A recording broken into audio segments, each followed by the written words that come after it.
kita tahu Amerika misalnya melarang negara Eropa ataupun Australia menggunakan satu produk dari Cina, ya, karena ini akan terkait bla bla bla bla bla. Nah, kalau kemudian kita ingin membangun suatu jaringan telekomunikasi, itu sama, ya.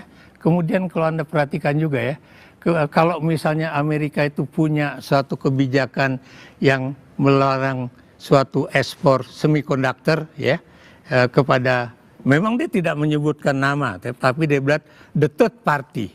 The third party sebenarnya itu Cina juga, ya.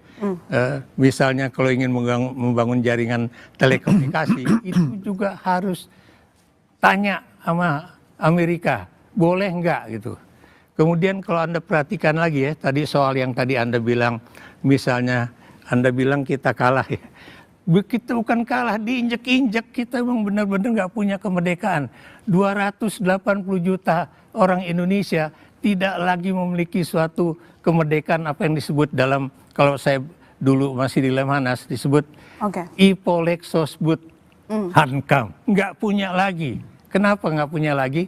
Karena semuanya ditentukan. Misalnya Anda mau berteman sama siapa, kalau dianggap itu teman Anda itu bukan masuk dalam daftar list Amerika yang dianggap sekawan, itu dilarang, ya.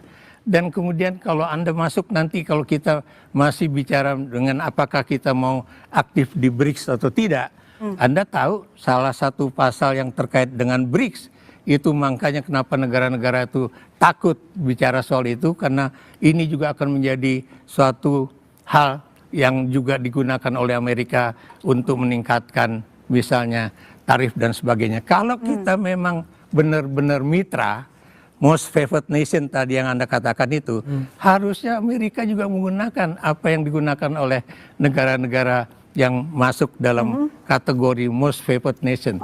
Berapa persen? 5-6%, bukan 10%.